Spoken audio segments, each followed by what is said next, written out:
tous, je vous fais cette petite vidéo qui n'en comportera que du son, car je n'ai pas le droit de filmer mon cours de droit des sociétés et des contrats, et c'est le cours que je vais vous lire.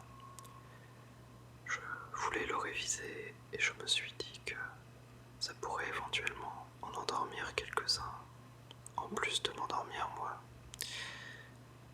Après, peut-être que vous allez trouver ça passionnant, je ne sais pas.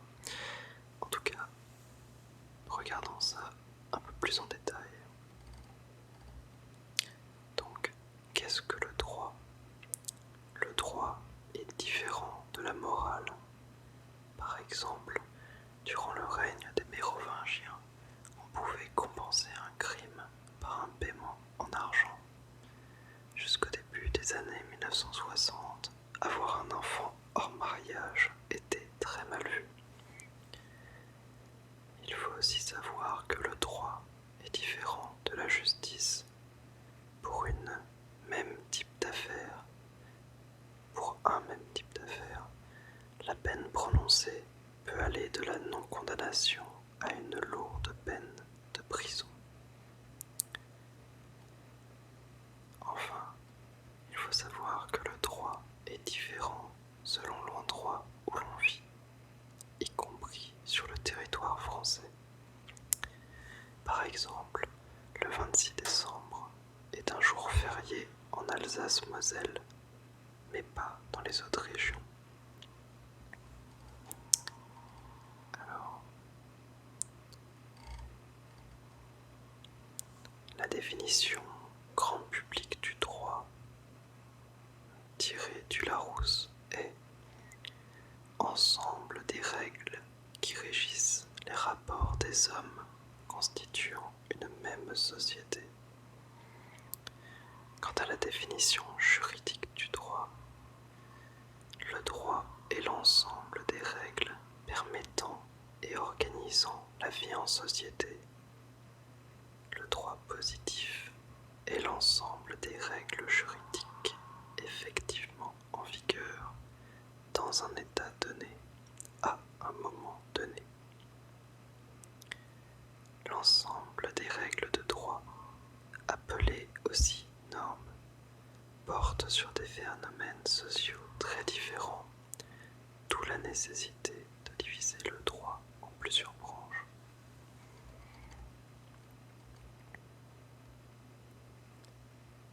En 1804, un monument juridique voit le jour, le Code civil, appelé aussi Code Napoléon.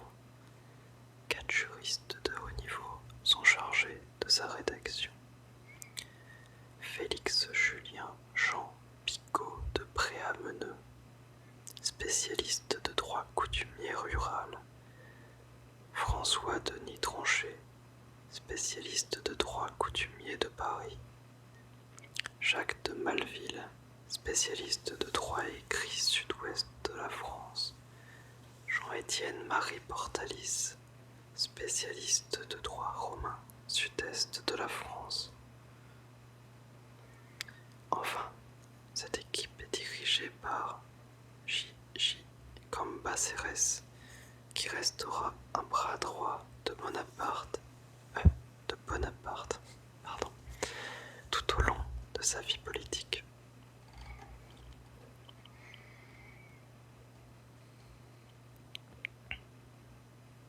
Très bien conçu, de très nombreux articles sont toujours en vigueur car ils sont intemporels. Exemple, l'article 1382 du Code civil. Tout fait quelconque de l'homme qui cause à autrui un dommage oblige celui par la faute duquel il est arrivé à le réparer. Article 2276. En fait de meubles, la possession vaut titre. Néanmoins, celui qui a perdu ou auquel il a été volé une chose peut la revendiquer pendant 3 ans à compter du jour de la perte ou du vol, contre celui dans les mains duquel il la trouve. sauf à celui-ci, son recours contre celui duquel il la tient.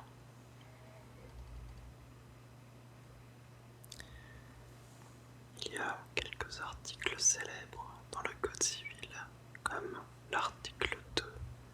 La loi ne dispose que pour l'avenir, elle n'a point d'effet rétroactif. Les lois de police et de sûreté obligent tous ceux qui habitent sur le territoire. Les immeubles, même ceux possédés par des étrangers, sont régis par la loi française. Les lois concernant l'État et la capacité des personnes régissent les Français, même résidant en pays étrangers. Article 9, ajouté en 1970. Chacun a droit au respect de sa vie privée.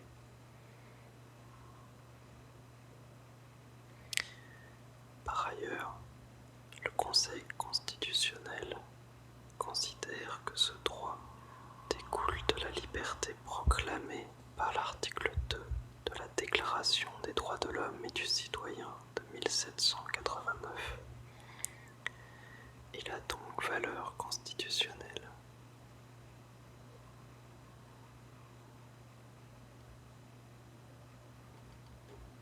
Alors, après,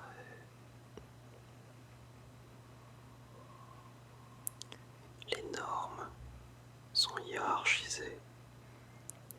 Par ordre décroissant, nous trouvons les traités, par exemple le traité de Rome de mars 1957, puis la Constitution, les lois organiques, les lois, les règlements, la jurisprudence, la coutume, les usages.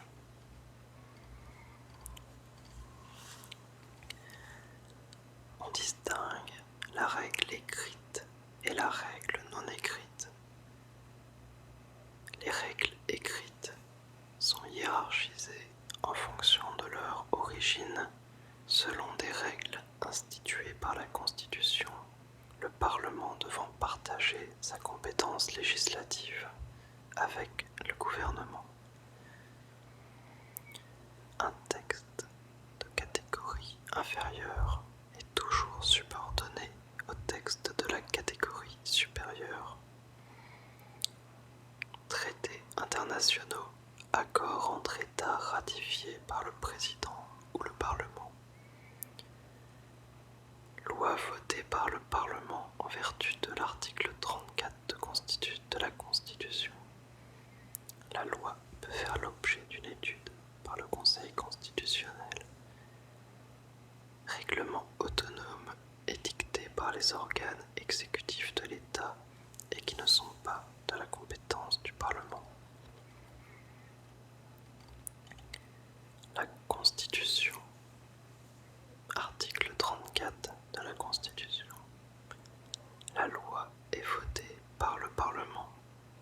La loi fixe les règles concernant les droits civiques et les garanties fondamentales accordées aux citoyens pour l'exercice des libertés publiques, les sujétions imposées par la défense nationale aux citoyens en leur personne et en leurs biens. La loi fixe aussi les règles concernant la nationalité, l'état et la capacité des personnes, les régimes matrimoniaux, les successions et libéralités. Elle fixe aussi des règles à propos de la détermination des crimes et délits, ainsi que les peines qui leur sont applicables, la procédure pénale, l'amnistie, la création de nouveaux ordres de juridiction et le statut des magistrats. Enfin, elle fixe des règles concernant l'assiette, le taux et les modalités de recouvrement des impositions de toute nature, le régime d'émission de la monnaie, ainsi que d'autres catégories dont je ne vais pas vous parler.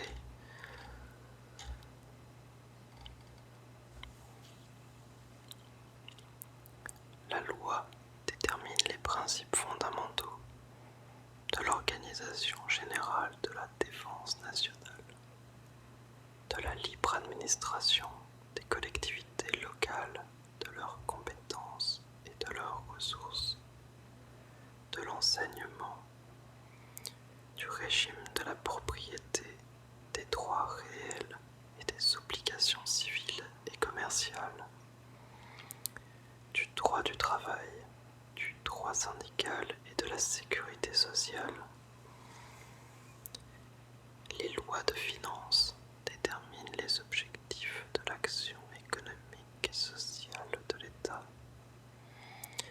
Les dispositions du présent article pourront être précisées et complétées par une loi organique.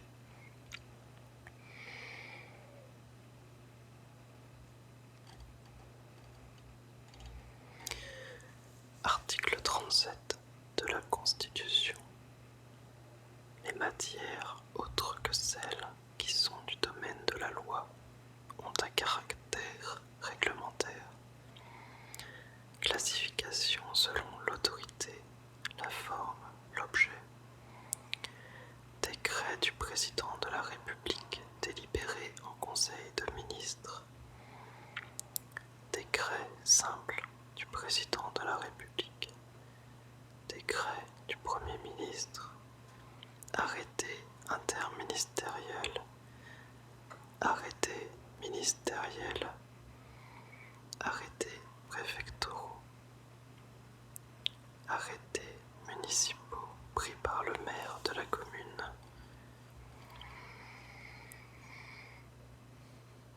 La distinction essentielle entre les décrets tient à leur objet. Certains se bornent à préciser les modalités d'application d'une loi. Ce sont des règlements d'application. D'autres décrets sont indépendants de toute loi. Ils réglementent une matière de façon nouvelle. Ce sont des règlements autonomes. Les autres sources sont la jurisprudence, qui est une décision de justice qui crée le droit quand la loi est inexistante ou obscure. Il y a aussi la doctrine. Alors, j'espère que vous n'avez pas entendu l'ambulance. Sinon, j'essaierai de l'enlever sur la piste sonore. Donc, il y a aussi la doctrine, qui sont des ouvrages ou articles publiés par des professeurs de droit et des juristes. Elle peut inspirer le législateur ou les juges. Enfin, il y a la pratique. Elle joue un rôle créateur du droit dans les domaines où la loi n'est impérative.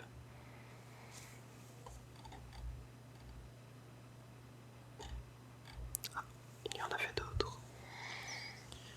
Il y a aussi la coutume, qui est une règle qui est issue d'un usage général et prolongé et de la croyance en l'existence d'une sanction à l'observation de cet usage. Elle est une source de droit à condition de ne pas aller à l'encontre de la loi.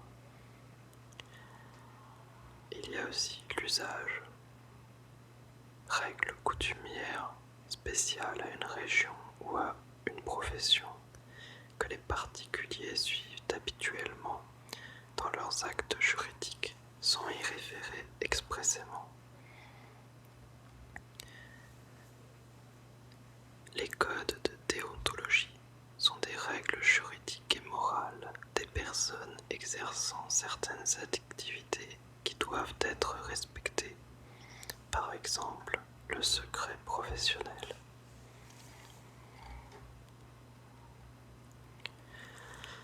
Il existe des règles impératives et des règles supplétives. Les règles impératives on ne peut pas s'y soustraire. Par exemple, on ne peut pas payer un salarié en dessous du SMIC, même si celui-ci est d'accord. Un chauffeur de poids lourd ne peut conduire au-delà de 10 heures par jour, même s'il est d'accord et payé pour cela. Les règles supplétives. On peut s'y soustraire en manifestant une volonté contraire. Par exemple, on peut refuser un héritage, la Légion d'honneur ou aller à l'école après 16 ans.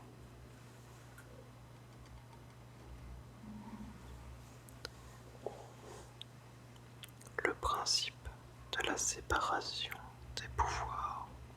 Inspiré de Montesquieu, la séparation des pouvoirs, c'est-à-dire le fait que le pouvoir législatif, exécutif et judiciaire soit exercé par différentes personnes, repose sur l'idée que tout homme détenant un certain pouvoir est tenté d'en abuser. Donc par cette mesure, on dilue les pouvoirs et on empêche donc l'installation d'un tyran ou d'une dictature. La Constitution de la Ve République du 4 octobre 1958 est inspirée de ces principes.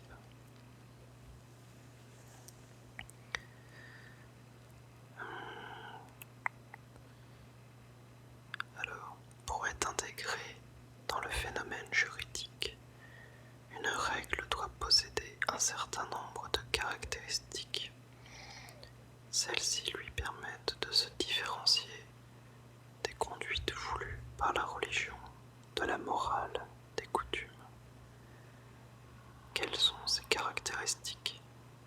Eh bien, il faut que la règle soit générale, impersonnelle, abstraite, sanctionnée par l'autorité publique.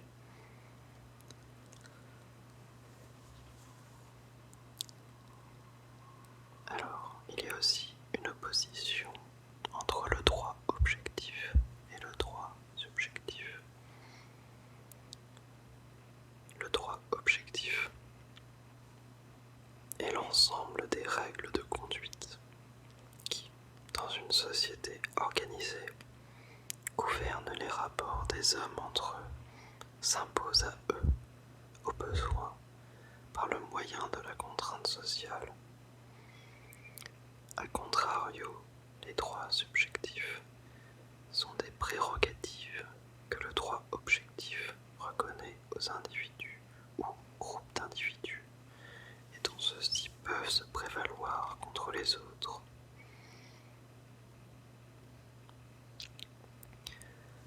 Droit de propriété, droit au respect de la vie privée, droit d'ester en justice. Cependant, quelle que soit la règle de droit, il y a toujours des exceptions. Par exemple, les obsèques nationales vont à l'encontre du droit au respect de la vie privée et surtout les règles discriminantes du droit du travail. Chapitre 1. La notion de personnalité juridique. C'est l'aptitude à être sujet de droit. La personne juridique est titulaire de droits. En justice, contractée et soumise à des obligations. Elle est identifiée par un nom, un domicile et une nationalité. Tout être humain a la personnalité, pas les choses inanimées ni les animaux, même si certains animaux peuvent avoir des droits et sont davantage reconnus par le droit depuis le mois d'octobre dernier. Les différentes sortes de personnes juridiques. On recense les personnes physiques, tous les êtres humains, toute race, sexe, religion. Les personnes morales, qui sont des organismes sociaux qui représentent une collectivité. d'intérêts, des groupes d'individus ou de biens. Dans une approche du droit des affaires, nous allons définir les différentes catégories de personnes physiques ou morales exerçant une activité commerciale ou paracommerciale.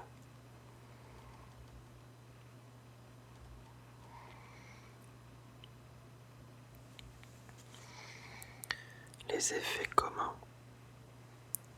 La personnalité juridique confère des caractéristiques spécifiques à chacune des personnalités physiques ou morales, mais aussi des caractéristiques communes, des éléments d'identification, un nom ou une raison sociale, un domicile ou un siège, une nationalité, un patrimoine, une vie juridique propre, défense d'un intérêt collectif, droit de la personnalité, défense des libertés individuelles, respect de la vie privée, existence de la personnalité juridique. Tout d'abord, l'acquisition de la personnalité. Petit 1 pour les personnes physiques. Par la naissance, déclaration à l'état civil, l'enfant doit être né et viable. L'enfant conçu ou même à naître peut être apte à recueillir des droits. Pour les personnes morales, petit 2, par la volonté publique. C'est l'inverse.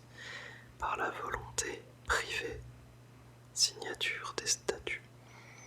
Par la publicité, immatriculation au RCS, déclaration à la préfecture pour les associations. Pendant la période constitutive, la personne morale en vie de formation a déjà une existence. Grand B, extinction de la personnalité. Petit 1 pour les personnes physiques. Par la mort, déclaration en mairie, mais la personnalité se prolonge après le décès, avec le testament, entre autres. Disparition, absence, incertitude. Un jugement déclaratif d'absence ou de décès produit tous les effets d'un décès. Ouverture de succession. Pour les personnes morales, par la dissolution, disparition de l'objet ou expiration du délai prévu. Par jugement à titre de sanction, mais la personnalité survit pendant les opérations de liquidation pour préserver les droits des tiers. Grand C, classification des personnes morales. On distingue des personnes morales d'abord de droit public, les collectivités publiques, États, régions, départements, communes, les établissements publics, lycées, universités, hôpitaux. On les distingue des personnes morales de droit privé, les groupements de personnes, sociétés, associations, les groupes de biens, les fondations.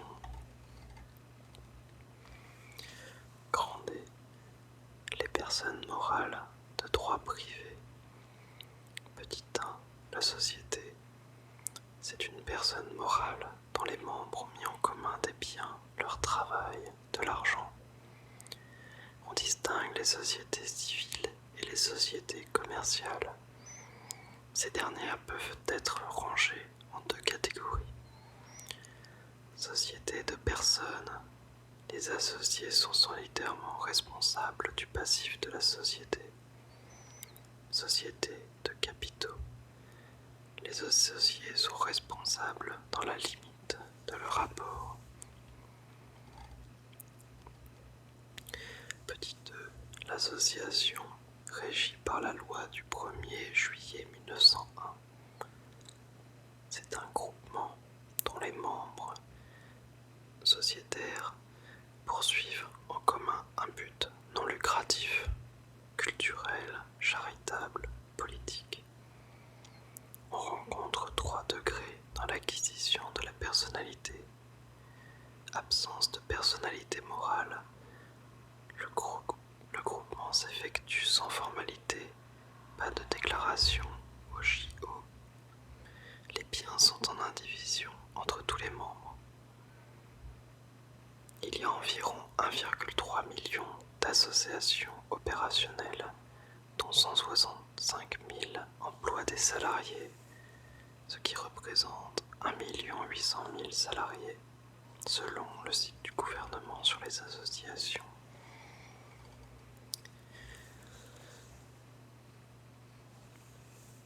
Alors,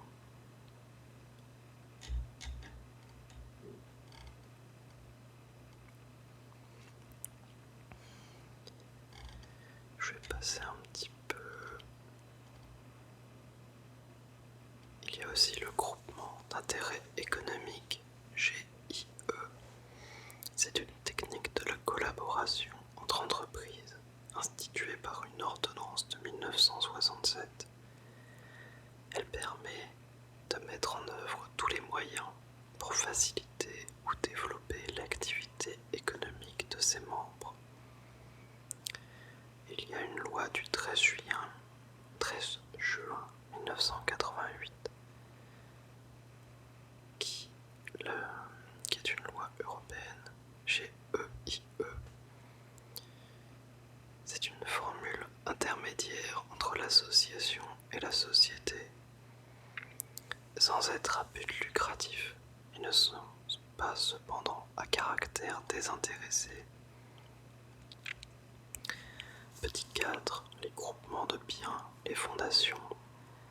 La fondation est l'affectation à perpétuité d'une masse de biens à une œuvre d'intérêt général. Le fondateur effectue une donation ou un legs. Seule la fondation d'utilité publique acquiert une personnalité morale. La loi du 23 juillet 1987 sur le mécénat a encouragé le développement des fondations.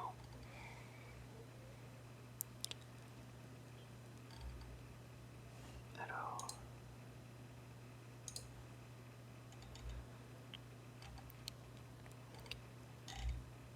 chapitre 2. Les principales formes juridiques d'entreprise. Il y a les personnes physiques exerçant une activité professionnelle, l'entreprise individuelle, l'auto-entrepreneur ou l'EIRL.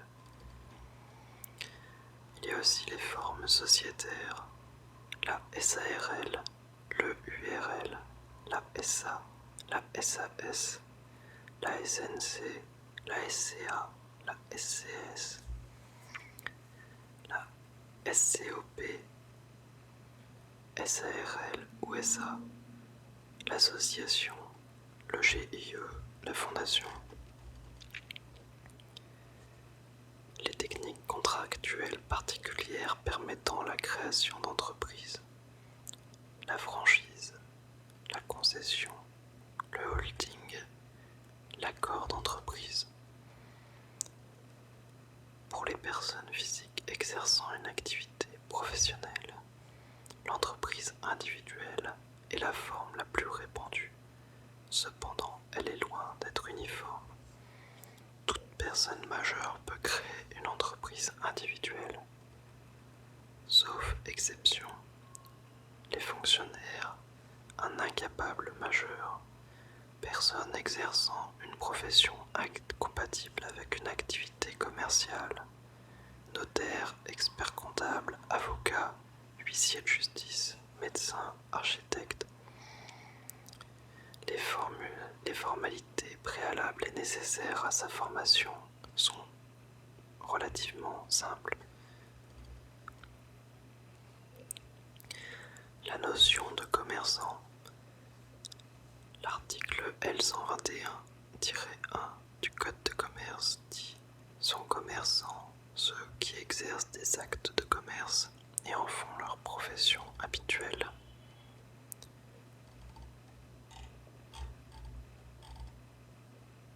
Alors, il y a quelques exemples. Je vais voir si j'ai...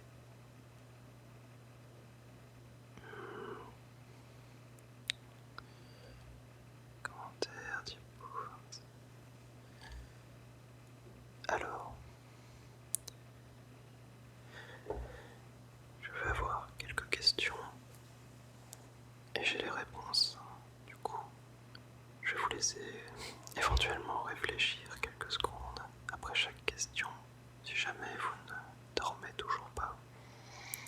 Alors, premier exemple, Jennifer est employée chez la marque C. Elle vend des vêtements à une clientèle qui souhaite se démarquer des marques comme H&M, Zara, La Halle. La jeune vendeuse fait des actes de commerce à titre professionnel. Jennifer est-elle une commerçante?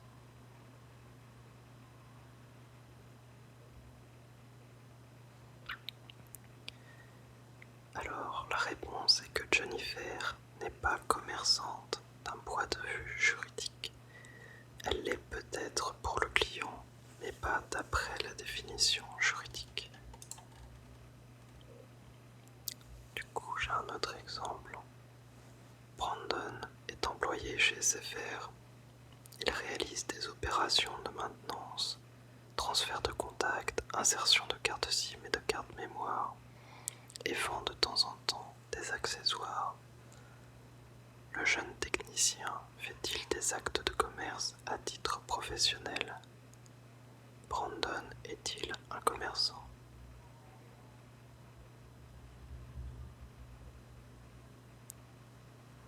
Alors la réponse est toujours non, car dans le cas de Brandon, c'est SFR qui est commerçant.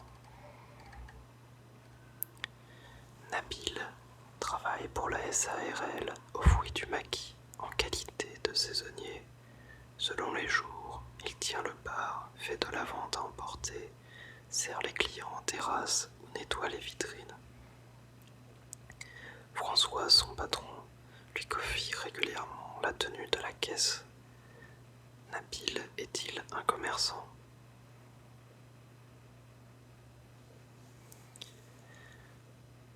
Eh bien, toujours pas, car c'est la SARL qui est commerçant.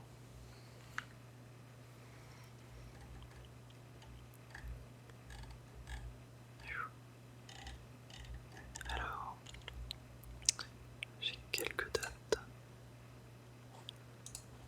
à vous donner. Donc, la codification du commerce à travers les âges. En moins 1780, il y avait le code Hammurabi, puis en moins 300, la notion de contrat. En 843, le traité de Strasbourg. En 1671, le code Savary. En 1791, le décret d'Allard et la loi Le Chapelier. En 1807, le code de commerce. En 1848, les ateliers nationaux. En 1864, le droit de grève. En 1867, la loi sur les sociétés commerciales. En 1945, la nationalisation d'entreprises comme Renault, la SNCF ou EDF. En 1960, le nouveau franc. En 1966, la loi sur les sociétés commerciales. En 1985, la modification de l'article 1832 du Code civil, création de l'EURL. En 1999, la loi sur l'innovation. En 2002, l'euro remplace le franc. En 2003, loi sur l'incitation à entreprendre. En 2009,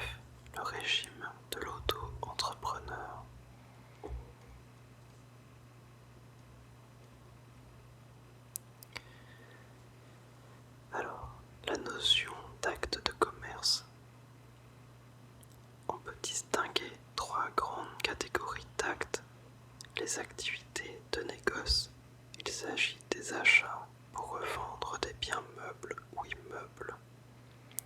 Les activités de transformation, c'est l'activité industrielle. Les activités de service. Les actes de commerce par accessoire, ce sont des actes qui ne constituent pas la raison d'être de l'activité, mais des actes nécessaires à l'activité du commerçant.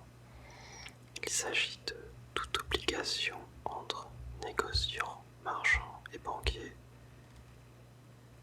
Les actes de commerce par la forme, la lettre de change, les sociétés commerciales par la forme. Les actes mixtes, il s'agit d'actes civils pour une partie, le particulier qui fait ses courses par exemple, et commerciaux pour l'autre, le vendeur de chocolat. Le principe de la liberté du commerce. C'est un principe constitutionnel en vigueur depuis 1791. Il sera libre à toute personne d'exercer tel art ou négoce qu'elle jugera bon, sous réserve de respecter les lois et règlements de ville et de police qui sont ou seraient à venir. Certaines activités sont interdites pour différentes raisons. La vente de produits stupéfiants pour la santé publique, la vente de produits contrefaits pour la propriété industrielle, la vente d'organes du corps humain pour l'éthique et les droits de l'homme, mais également les grandes surfaces commerciales, concurrence et protection des petits commerçants, les salles de spectacle, l'exception culturelle, les agences de voyage, protection du consommateur, les débits de boissons pour la santé publique. Certaines ventes commerciales sont réglementées pour différentes raisons. La vente de médicaments pour la santé publique, la vente d'armes pour la sécurité publique, la vente de tabac pour la santé publique, les réseaux de télécommunications physiques pour la sécurité publique, mais également les banques, les assurances, les pharmacies, les professions libérales réglementées comme les médecins, les avocats, les experts comptables, les architectes, les huissiers de justice et les notaires. Qui peut être commerçant? Une personne majeure exclusivement. Un incapable ne peut pas être commerçant. Un fonctionnaire ne peut pas être commerçant. Un officier ministériel ne peut pas être commerçant. Une profession libérale réglementée ne peut pas être commerçante. Un mineur émancipé ne peut pas être commerçant. Des personnes condamnées pénalement ne peuvent être commerçantes, comme un escroc, un voleur, un meurtrier. Un étranger peut être commerçant sous réserve de la clause de réciprocité.